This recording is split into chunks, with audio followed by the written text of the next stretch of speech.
Junet. Thank you, Mr. Speaker. Mr. Speaker, I wanted to ask the nominee, Chairman. You see, he is here as a nominee I forgot, and not as a chairman of any formation out there. Honestly, actually, I hope, Mr. Speaker, he was not referring to me being the chairman of ODM. I've already resigned. Oh, yes. You know, Mr. Speaker, when you call somebody for the last 15 years chairman, that becomes his name. This time I finally call him chairman. Now, Mr. Nominee, one thing I wanted to ask you is that you have explained it very well, but you have come to this position. You are coming to this position at a time when the economy is not in a very good situation. And as you are aware, 70 shillings or 100 shillings collected is going to pay debt. And Kenyans don't even know whether we are paying real debt or fake debt. That's what they're grappling with. So how will you ascertain what kind of debt we have, whether it's a fake debt or real debt? Secondly, as you are aware, the poor in this Kenya feel that this economy is rigged against them. They don't feel they're part of this economy. What measures will you put in place to tell Kenyans, the poor ones, that you are part and parcel of this economy? Issues of pending bills, Chair.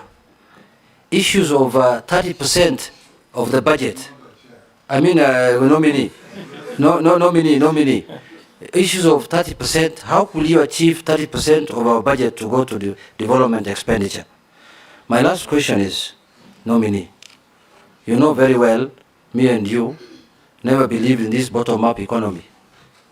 Now we have found ourselves here. You know what we believed in. You know your principle must guide you. How are you going to marry these different thoughts of bottom-up economy and what you believed in? You participated in manufacturing another economic manifesto. So tell me how you'll marry the two, Mr. Nominee. This bottom thing now that you're inside. Thank you. Thank you, Mr. Speaker. Mr. Speaker, let me start by addressing... Leave the laughing to the public. Just listen and... Thank you, Mr. Speaker. I think... thank you. Thank you, Mr. Speaker. Mr. Speaker, allow me to start by responding to the questions raised by the Leader of Majority, my friend Kimani Chungwa.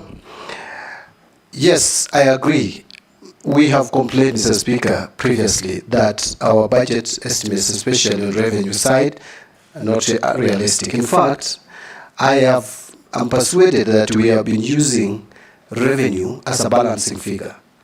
Revenue projection as a balancing figure. It's like what we do as a country is we look at our expenditure level, where we want to spend, how much we want to spend. Then once we get that total, then we ask ourselves how much can we raise from the loan or debt market, external and domestic. Then the remaining amount we put as revenue projection. That to me is very wrong.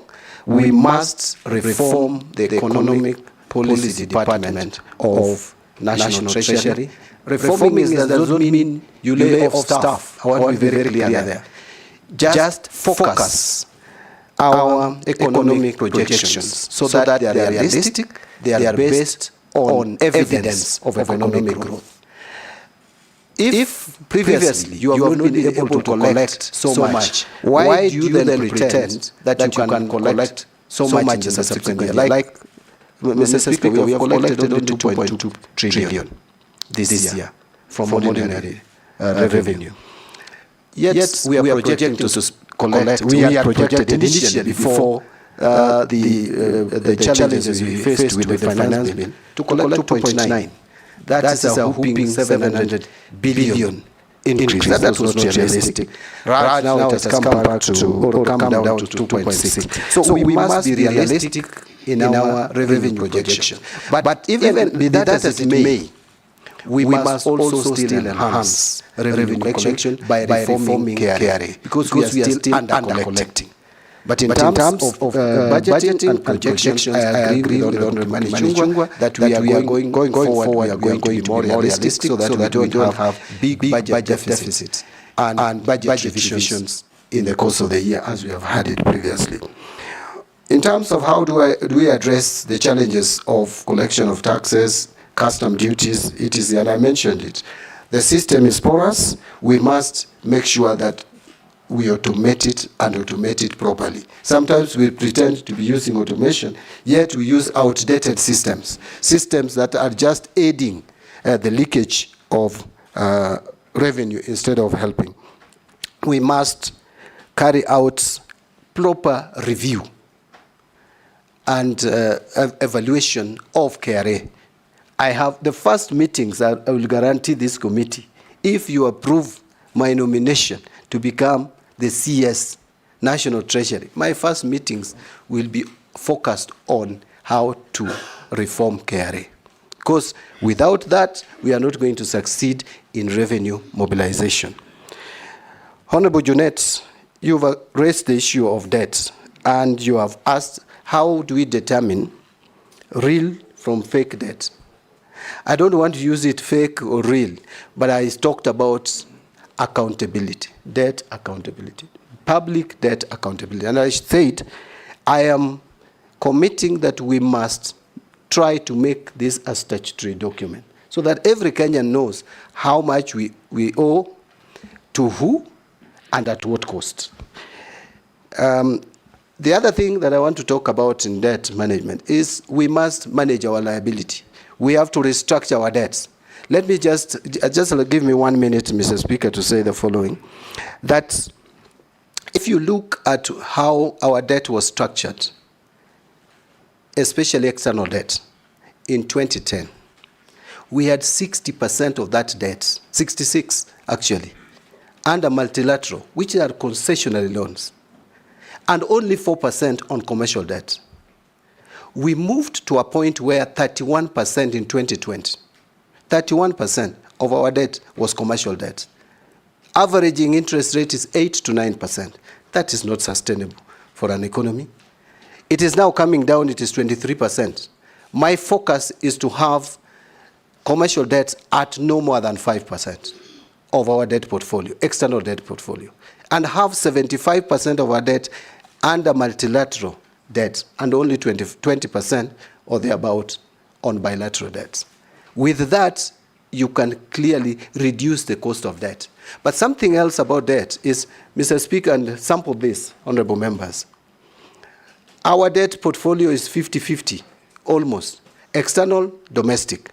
Yet interest payable per year on external debt is 260 billion, on domestic debt is 700 and almost 50 billion. 3 times we are over borrowing domestically.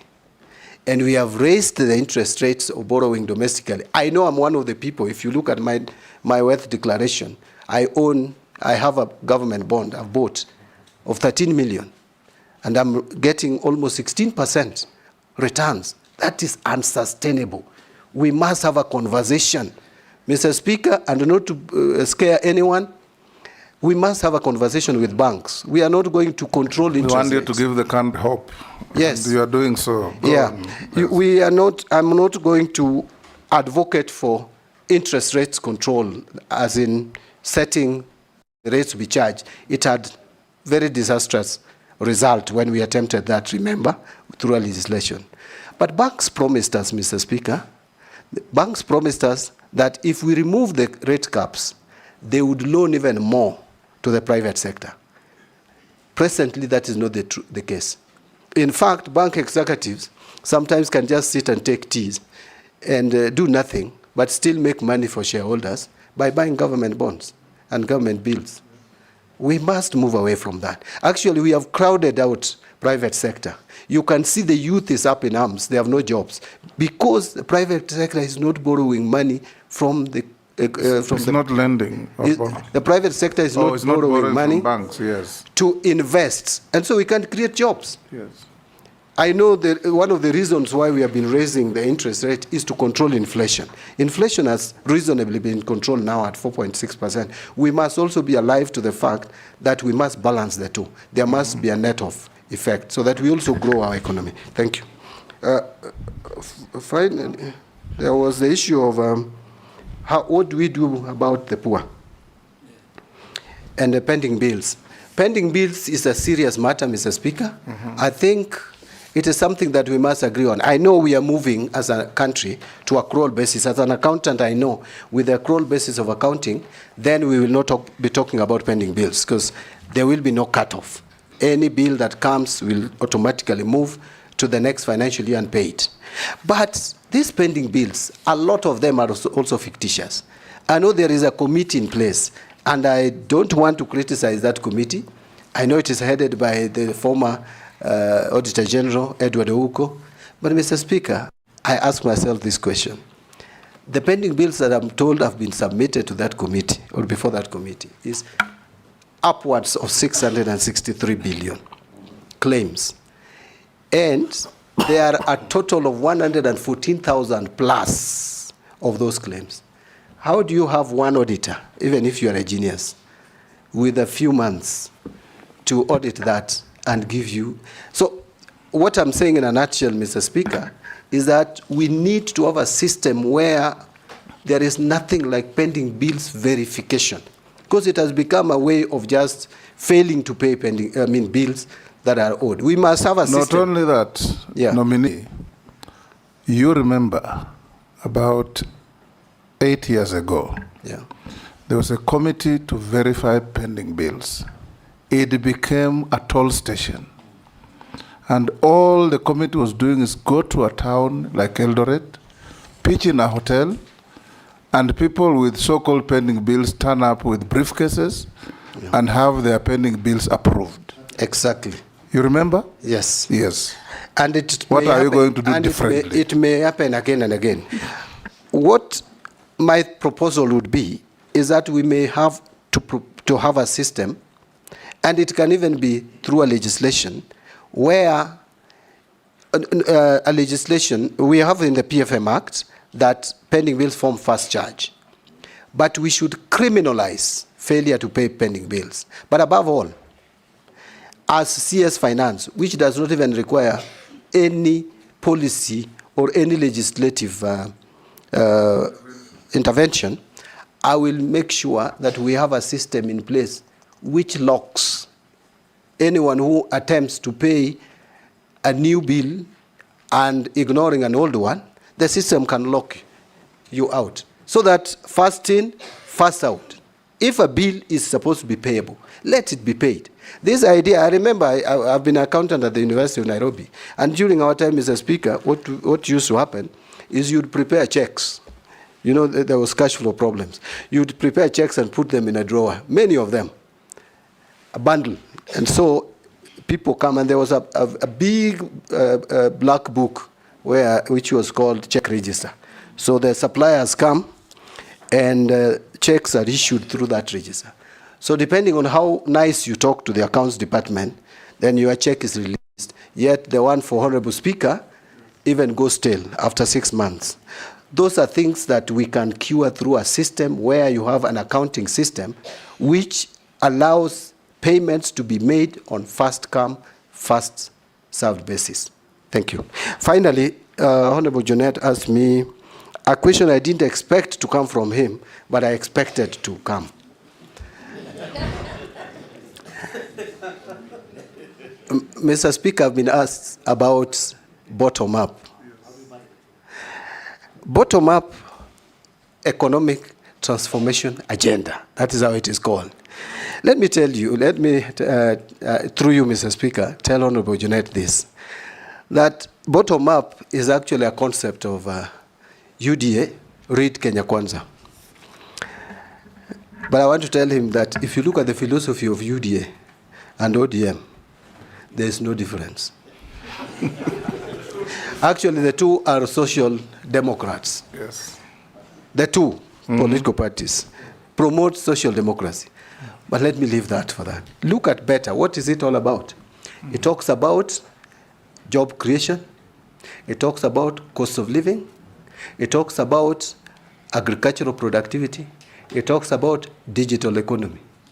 What about ODM? What was in our manifesto? We talked about the same. Actually, the better concept is on value addition. Now ODM manifesto, which I participated in drafting, we had manufacturing emphasizing on agriculture as raw material. So it is manufacturing supported by agriculture. Did you read Animal Farm?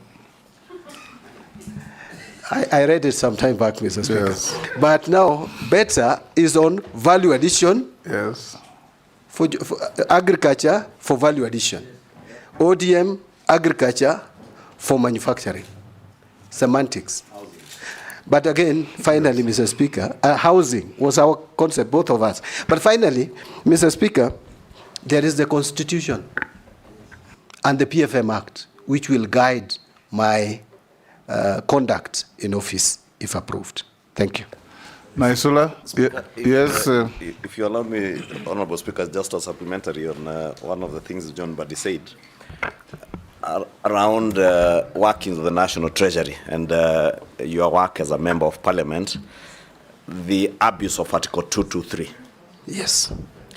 And you know, since we were both in the Budget Committee, this has been a huge problem. And it continues to date. You've had in the recent past very senior government officers trying to twist people in the National Treasury to pay even confidential expenditure out of Article 223. I would want to hear what you intend to do to now stem from the root cause or where this problem emanates from the National Treasury, abuse of Article 223. Lastly, when you spoke about the good things that we lost in the finance bill, you may or you may not agree with me that partially the problem was out of very poor communication by the National Treasury. Kenyans out there were left to just listen to what was being said by members of Parliament during debate on the finance bill to know what were the good things in that finance bill. How differently will you now, at the helm of the National Treasury, if approved by this committee, will you communicate to Kenyans to be able to know that a finance bill, as you said, is an omnibus bill? It has very many good things for the benefit of the country, which get lost in the misinformation and disinformation campaign that was there with the last one. So my question is, how will you shift the communication from the National Treasury? And with all respect to those who were there before, there was literally no communication coming from the National Treasury. How do you intend to change that? And I agree with you on the pending bills, but also tell you that probably what you also need to do is look at the procurement. For instance, and you've been a member of Parliament all these years, CDF. There are never any pending bills in CDF because of the system through which we procure. You only procure when you have exchequer with you. So probably if you get approved, that's one of the other things you need to look at, to remodel whatever is being done in mainstream government with CDF. Mr. Speaker, go ahead. Okay. Thank you.